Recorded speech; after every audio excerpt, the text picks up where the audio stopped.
The espresso machine was already hissing like a pissed-off cat when I walked into the break room at 7:04 a.m., 10 minutes earlier than usual because Mondays are clingy little bastards.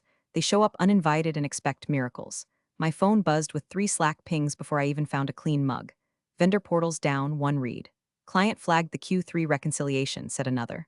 The third, my favorite, printers jammed again. That last one wasn't even my department, but somehow, if it beeped, crashed, blinked red, or gave someone a digital paper cut, it found its way to me. Mary, the unofficial patron saint of corporate breakdowns. I sipped my coffee, burnt as hell, same as always, and headed straight into my corner of organized chaos. The kind only someone like me could love. I'd been operations director for over 12 years. I knew where every fuse box, system override, and vendor skeleton was buried. I didn't just keep things running, I was the engine. If a client payment bounced, I could trace the glitch in under 10 minutes. If compliance raised a flag, I had the audit trail ready before they hit send. Nobody praised it, of course. This wasn't the kind of work that got standing ovations or glossy slides at all-hands meetings. It was the kind of work that kept the lights on and the lawsuits away. And that was fine by me. I wasn't here for applause. I was here because I was damn good at what I did. Because this company worked barely, chaotically, but consistently because I made sure it did. So when my inbox pinged at 8:27 with a document titled Ops Authority Handoff Draft 1, I assumed it was some intern's misrouted attachment. Until I opened it. No greeting. No explanation. Just a one-pager with my name, the words handover timeline, and a blank line where my signature was supposed to go. No name on the from field, no contact for follow-up. It was like the document had spawned from a corporate Ouija board. And here's the kicker, it referenced systems access I hadn't even authorized for myself yet. I flagged it, added a sticky note, missing context, no sender info, not signing, and dropped it into my follow-up folder. And I went back to my actual crises. A botched vendor address that rerouted $84,000 worth of materials to a shuttered warehouse in Topeka, and a compliance report that someone tried to submit in Google Sheets like we were running a Girl Scout cookie drive. Typical Monday. Listen, while we're knee-deep in this train wreck, tale of boardroom buffoonery, do me a quick favor. If you're enjoying this so far, hit that like button and subscribe. I know 90% of you just lurk like corporate phantoms during Zoom calls, but it really helps the team keep these stories coming. We work hard. Like cleaning up HR's forgotten NDAs during a merger hard. Anyway, by lunch, I'd resolved most of the morning's fires, minus the printer jam, which, spoiler alert, was caused by someone trying to laminate a sandwich. I even had time to knock out 2 ops review drafts and clear out some vendor backlog from last quarter. I thrive in the chaos. I am the chaos, but with a filing system. So when my assistant popped in and said, Mary, the founder's back, he wants to join the 2 p.m. ops sync, I blinked once. The founder, I asked, half thinking she meant some LinkedIn rando with a mustache and a dream. Yep, Ken, back from medical leave. He said he has some exciting structural updates. Of course he does, I muttered, tossing my glasses onto the desk. Ken hadn't been around in nearly a year. Rumor was a stroke, or burnout, or something involving a silent retreat and fermented goat milk. Nobody knew for sure. But the company had done fine without him. I had kept it together without him, and I had a very bad feeling that whatever exciting structural update he was about to unveil wasn't going to involve my bonus getting uncapped. Still, I adjusted my blazer, touched up my lipstick like armor, and walked into that 2 p.m. meeting with my notepad, my poker face, and a sinking sensation that Monday had just pulled out a chainsaw. I wasn't wrong. The room smelled like dry erase fumes and burnt hope. Operations Sync every Tuesday at 2 p.m. usually meant budget updates, systems bottlenecks, and me politely reminding Chad from procurement that urgent does not mean forgot your deadline until this morning. Everyone was already half tuned out, sipping La Croix and pretending to care. Then the door opened. Ken strolled in like he hadn't ghosted the company for the better part of a year.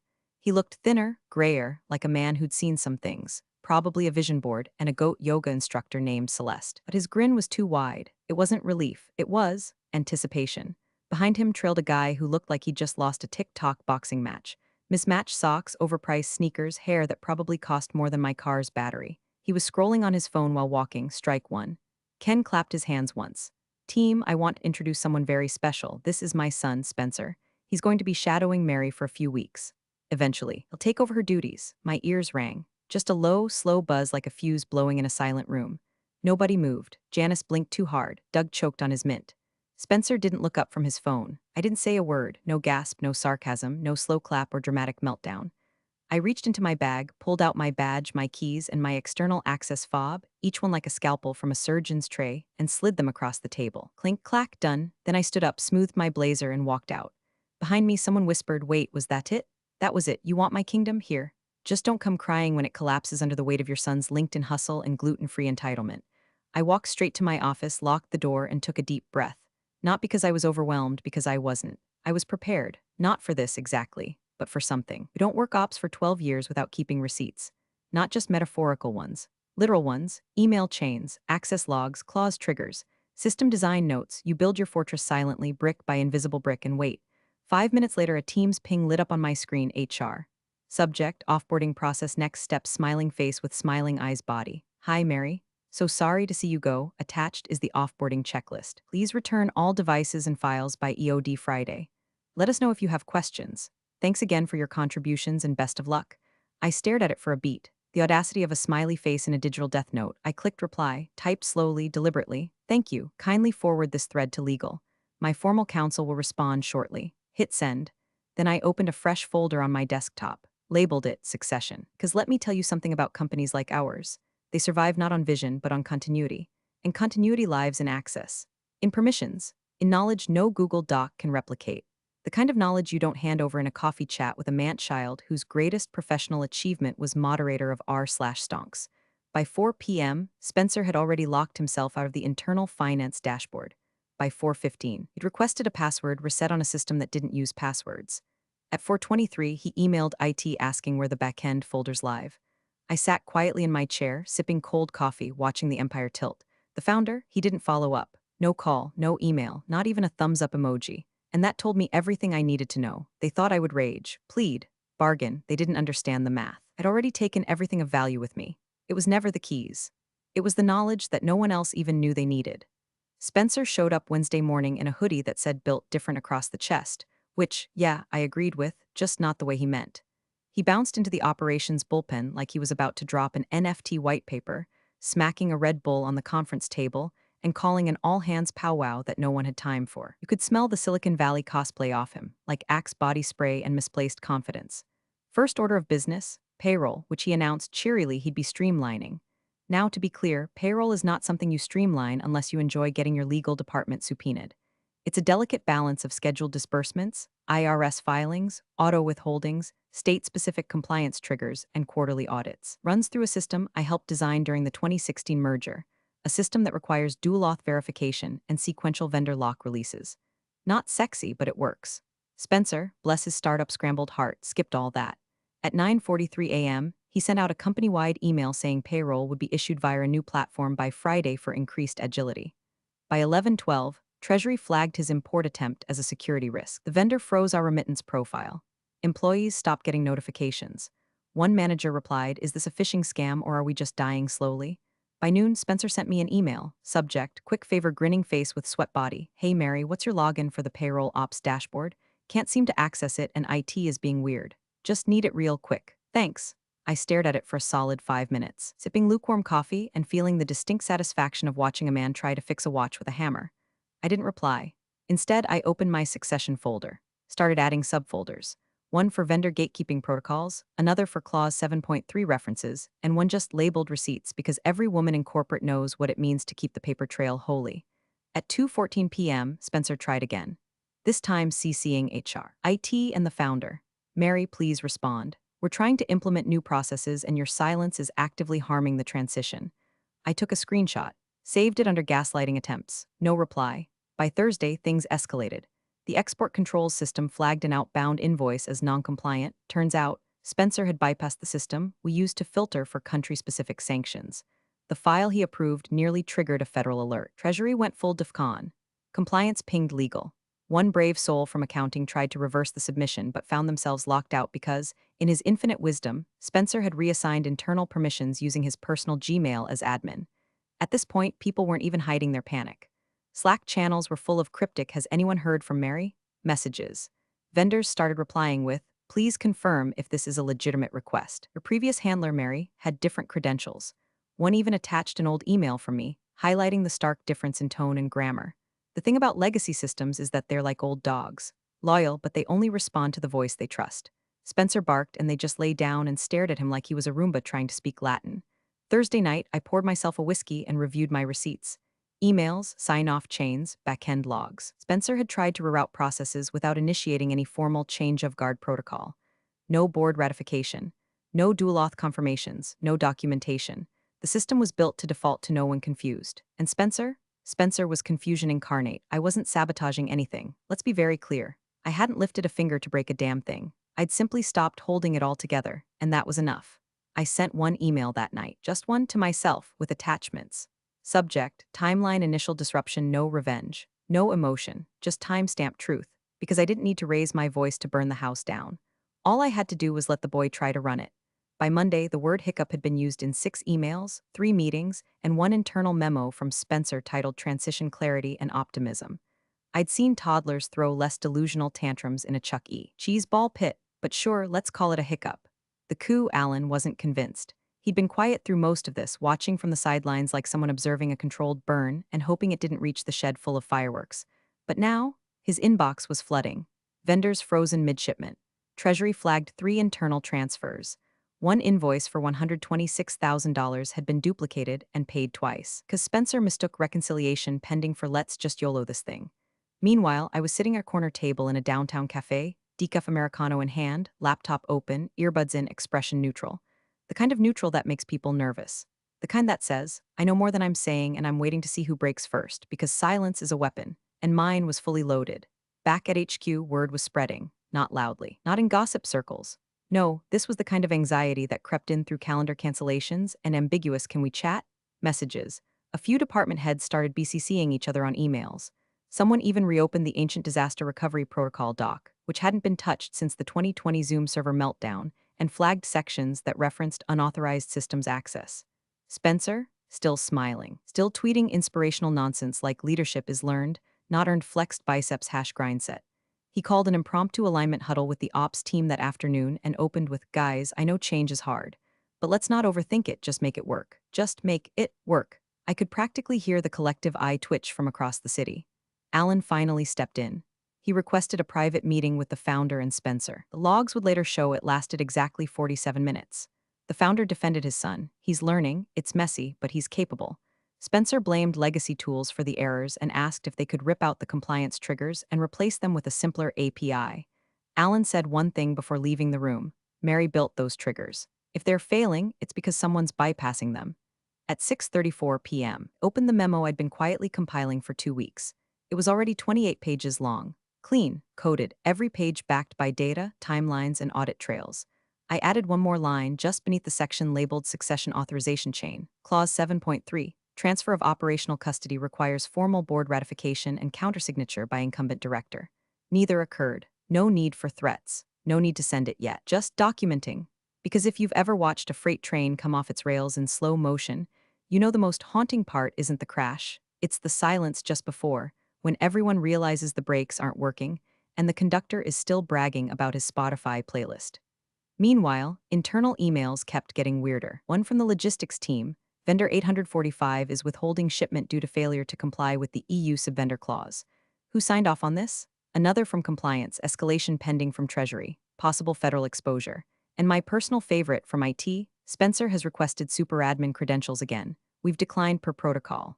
Back in the cafe, I closed my laptop and took a slow sip of my coffee. Bitter. Like the irony of watching your replacement sink the ship you spent a decade patching from below deck with duct tape and sheer willpower. They still hadn't asked for my help, but they were starting to realize something was missing. Something no title could replace. Something Spencer didn't even know to look for. And when they did finally ask, they'd discover it wasn't gone. It had just gone quiet. Friday morning arrived like a middle finger in calendar form. Breach hit at 8:12 a.m. A routine file transfer, quarterly vendor reconciliation, nothing explosive had gone out without encryption. No masking, no secure channel. Just hundreds of rows of confidential data, tax IDs, payment terms, contract tiers, shot off into the digital void via an unsecured export and a poorly CC'd email chain. The recipient? A third-party logistics firm not on our approved vendor list. The subject line. FWD, for Spencer's FYI, that smiley face might as well have been a stick of dynamite. Legal caught wind by 8:57. Treasury followed at 9:13. By 9:45, an emergency meeting had been scheduled. Critical alignment call, they called it in the calendar invite. That's lawyer speak for, someone's getting flayed today, and it won't be quietly. Spencer, meanwhile, tried to play it cool. He showed up to the boardroom in a zip-up hoodie that looked suspiciously like it hadn't been washed since Tuesday and said the words. It's not a big deal, it was just a CSV. Just a CSV. I wasn't in that room, but I knew the tone. I knew the rising pitch in Legal's voice. I knew how Alan's nostrils flared when he was 2 seconds from flipping the entire table. And I knew the exact moment Spencer realized he'd wandered into a knife fight with a juice box in hand. The founder, still committed to the illusion, tried to smooth it over. I authorized the vendor visibility update, he said, voice tight. There was a pause, the kind of pause that makes skin itch. Then Legal replied, cool and crisp, authorized by whom on record? Not theoretically, not paternally, on paper. The room fell silent, because no matter how many trust falls or inspirational whiteboard sessions Spencer held, there were no signatures, no recorded access grants, no board ratification, no compliance clearance. Just a 28-year-old with admin credentials he shouldn't have, and a track record that now included the phrase potential regulatory exposure. At 10:41 a.m., my phone buzzed. It was Dana from Internal Compliance, one of the few allies I'd quietly cultivated over the years, not because I needed her, but because I liked knowing someone else read the fine print for fun. They're pulling the logs, she said. Spencer's edits, the exports, everything. Her voice was hushed, not scared, but something close. It's getting ugly. I didn't ask for details, didn't need to. Instead, I opened my laptop and drafted a new email. Legal Department subject, Operational Custody and Access Chains Body. Refer to Section 7.3 Transfer of Operational Custody. No compliant trigger was initiated. No ratification received. No countersignature logged. Attached, screenshots, time stamps. Vendor contracts referencing ops access restrictions. A redacted version of the original system protocol memo I'd authored in 2018, one that specifically detailed the dual auth requirement and succession triggers. I didn't CC the founder. I didn't CC Spencer. I didn't need to, because by now the system was working exactly as I designed it, airtight when followed and carnivorous when ignored. Legal didn't reply immediately, but I saw the read receipt ping within minutes. Then the file access logs kicked in, board members opening the attachments, someone highlighting sections, someone else clicking into the audit trails. I pictured them hunched over the conference table, eyes widening as they realized the cascade failure wasn't a bug. It was protocol. And the best part? I hadn't broken a single rule, hadn't lifted a finger to sabotage a damn thing. The breach, the scramble, the upcoming regulatory headache, they'd walked into it themselves, paper blindfold tied by arrogance. By noon, Spencer had stopped tweeting. By 1 p.m., Founder's calendar showed a private call scheduled with outside counsel. I sat at my kitchen counter, the afternoon sun creeping across the hardwood, and refreshed my inbox. No new messages, no apologies, but the silence said plenty. And I knew it wouldn't stay quiet much longer. The chairs in the lawyer's conference room were leather, old money kind, silent when you shifted in them, which made the tension worse. No one wanted to be the first to breathe too loud. The kind of silence that prickles your skin because everyone in the room knows something nuclear just got dropped, but no one wants to be the first idiot to poke it with a stick. The firm's outside counsel, a man named Bennett, sat at the head of the table with a hardbound compliance binder open in front of him. He flipped a page with surgical precision, the kind of move that says, I've been waiting to read this out loud since the day you hired me. He adjusted his glasses, cleared his throat, and began. Clause 7.3, Section B, he read, slow and deliberate. Any reassignment of operational authority must be co-signed by the incumbent director and ratified by a majority vote of the board. Absent these conditions, any resultant delegation, access, transaction, or protocol change is considered null and void under internal policy and governance standards. He paused. Let it hang there. Shall I continue? He asked, looking up with that polite menace lawyers do so well. The founder rubbed his temple like the clause itself had punched him in the face. Spencer fidgeted in his seat, eyes darting between the board members like someone about to get voted off an island he didn't even know he was on. Bennett closed the binder. Now then, he said, can someone provide the signed transfer document with both director co-signature and board ratification? Spencer opened his mouth, finally finding some courage or stupidity. I was told I was stepping in. It was kind of understood. Bennett didn't even blink. Understood by whom? The board, Spencer stammered. The COO let out a sharp exhale. No vote was taken. No agenda item was ever submitted. Bennett folded his hands, then I'll ask again. Do you have a signed transfer document? Silence. The kind that starts as awkward and curdles into dangerous. Spencer looked to his father, who suddenly seemed very interested in the carpet. I assumed, Spencer began. That's the problem, Alan said from across the table. You assumed. Mary never did. Someone shifted in their seat. Leather creaked, the only sound in the room. The CEO, the founder, finally spoke. All right, we'll get the paperwork in order. We can retroactively, you can't, Bennett interrupted, voice low but final. You can vote to authorize moving forward. But everything executed under his access thus far? Legally, it's as if it never happened. And that includes the vendor breach. There it was, not a knife, not a bomb, just truth delivered with the elegance of a gavel drop. Mary wasn't in the room, but her fingerprints were everywhere. Every system still bore her name in its access logs. Every flag, every failure, they all traced back to the moment someone tried to push her out without reading the fine print. She didn't have to lift a finger. The system she built did all the talking. Bennett leaned back in his chair. You'll need to notify compliance and treasury by end of day. And if I were you, I'd prepare statements for any vendors whose contracts might be impacted. Anything Spencer touched, anything altered without a legal transfer of authority, is compromised. Spencer wilted like lettuce in a heat wave. And if someone decides to pursue damages, Bennett added. Almost as an afterthought, Mary's documentation makes her legally bulletproof. No one argued. There was nothing to argue. The COO spoke quietly. We'll need to start identifying rollback points. Someone's going to have to unwind this. No one said the name out loud. They didn't have to, because the woman they dismissed like an obsolete wrench, she had built the entire engine. And now, as it stalled and sputtered and smoked under the weight of their negligence, it realized the awful truth. They didn't know how to fix it, but she did. By the time the founder worked up the nerve to reach out, it was already too late. The fallout from the breach was still rippling, vendors demanding written assurances, Treasury escalating internal inquiries, and compliance firing off audit trail requests like subpoenas at a Senate hearing. Everyone was trying to duct tape a dam they didn't know how to build. So he called me. 4 times in a row. I didn't pick up. The 5th time, I blocked the number. There was nothing he could say that wouldn't sound like too little, too late, wrapped in we didn't realize and sprinkled with you have to understand. The same corporate hymnal sung whenever the people in charge discover the pipes only worked because someone was under the sink at all hours, tightening bolts and catching leaks with their bare hands. At 3:12 p.m., an email came through. Subject, time to reconnect. Body, hi Mary, given everything happening, I'd like to have a conversation about your possible return. We may have rushed certain steps and your input is more valuable than ever. Let's meet to discuss how you might re-engage with the team and help stabilize things. No apology, no ownership. Just a soft, desperate attempt to wrangle the golden goose back into the henhouse. I stared at it for a full minute, then typed, subject, time to reconnect. Body, I appreciate the outreach. However, I'm currently unavailable for advisory engagements with firms lacking succession compliance structures. Please direct further inquiries to legal. Best of luck. I hit send and closed my laptop with the same finality you use when zipping a suitcase after walking out on a bad relationship. There's no bitterness left, just clarity. And maybe a little bit of champagne in the fridge. What I didn't know. What made the next part all the sweeter was that someone else had been watching all of this very closely. Alan, the COO who'd stayed mostly silent through the disaster, who hadn't joined the panicked chorus trying to undo Spencer's mess with duct tape and crossed fingers. He had seen the writing on the wall earlier than most, knew the difference between a figurehead and a foundation. And sometime between the breach and the lawyer's reading of Clause 7.3, he'd quietly forwarded my resume to a boutique competitor he used to sit on the advisory board for. I found out about it not from him, but from an email that landed the following morning. Subject, exploring opportunities your work precedes you body. Hi Mary, we've been hearing your name a lot these past few weeks, and not just because of the recent headlines. Your system's documentation, process design, and resilience under pressure have been making the rounds in all the right circles. We'd love to bring you in. Not to fix our mess, we're lucky to be stable, but to build something better. On your terms. If you're open to it, lunch is on us.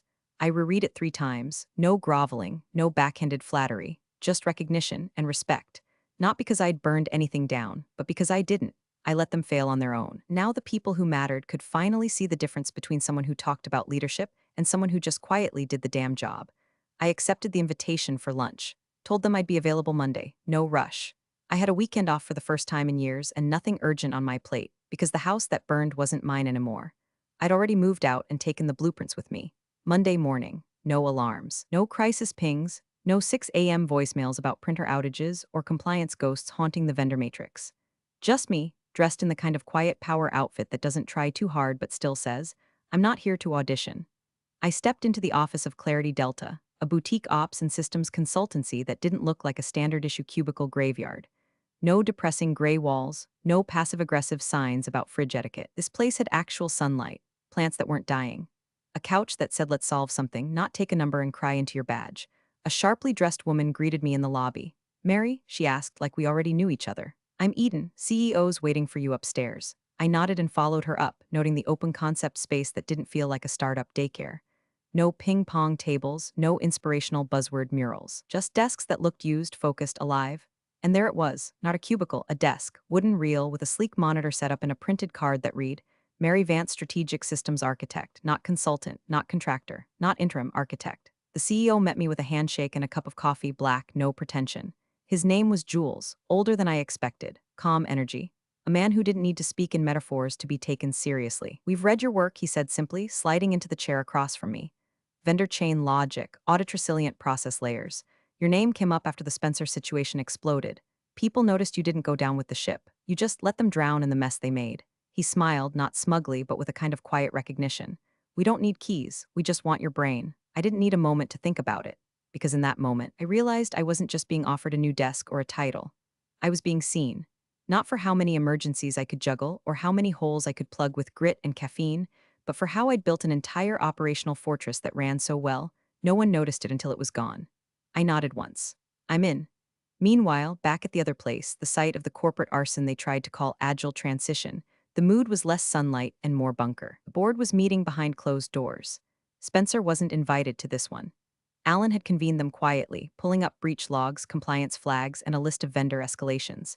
Then he asked the question no one wanted to say out loud anymore. What exactly is Spencer's role now? There was no clear answer, because the illusion had cracked. The founder's son, the vision, the future, the golden boy, was officially radioactive. Vendor contracts were being renegotiated. Treasury wanted a third-party audit. Internal whispers of fiduciary negligence floated up through finance. HR's latest pulse survey included the words confidence crisis more than once, so the board voted unanimous. Spencer's interim authority revoked. His admin access disabled. Founder silently recused. They didn't hold a press release. There were no balloons, no cake. Just a quiet update to the internal org chart. Operations director position vacant, but not for long because I wasn't coming back. I had already walked into something better, somewhere that didn't need to be convinced of my value after the fact. And this time, I wasn't bringing any keys. The boardroom was packed, not in the sense of physical bodies, though everyone was there, but in the suffocating weight of consequence. You could feel it in the way no one touched their coffee, in the too crisp rustle of a legal binder being opened, in the look Alan gave the founder across the table. Equal parts tired, disappointed, and done. Spencer wasn't present, that was a choice. They didn't need him there for this part. The audit trail already told the story, and the story was ugly. The founder sat stiffly at the head, the same seat he'd reclaimed with theatrical flair just weeks earlier. He still had that old-school air about him, like a man who remembered when handshakes were contracts in succession meant passing down the family toolbox. But this wasn't a garage. This was a company wired together by policies, clauses, and systems smart enough to bark when mishandled. And they'd been barking. Legal counsel Bennett stood at the far end, flipping pages with a kind of restrained exhaustion that said, "I tried to warn you." He paused, lifted his eyes, and looked directly at the founder. "With all due respect," Bennett began, his voice low and tight, "you've stated that Spencer was authorized to act on behalf of operations during the transition." The founder nodded. "That's correct. He was being prepped to take over. He was given access and oversight with the expectation of Mary's exit. And who formalized that transfer?" The founder opened his mouth to respond, but Bennett cut in.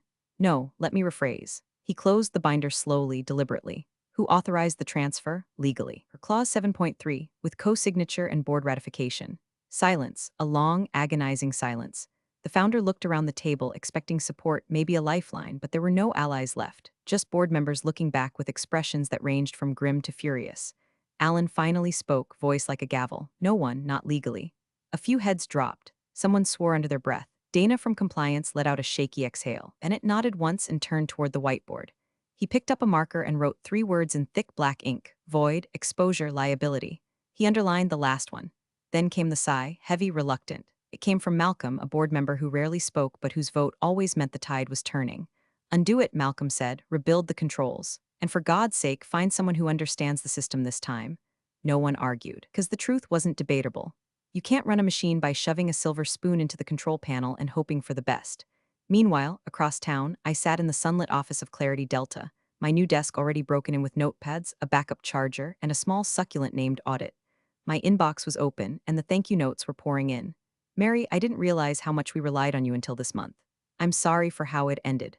Truly. Vendor Services is rebuilding from scratch. If you ever feel like consulting again, we'd fight for the budget. I've started copying your old templates. You made it look easy. It's not." I didn't gloat, didn't screenshot and forward, didn't type a single "I told you so." Instead, I closed the email tab, leaned back, and took a deep breath. Because this was the victory I'd been building all along, not in noise or drama, but in knowing that systems remember who built them. And sometimes, the loudest statement you can make is leaving. Thanks for watching, you cubicle warriors. Hit that subscribe button. Unless you're my old boss, then you're on your own. Revenge of the coffee pot strikes again.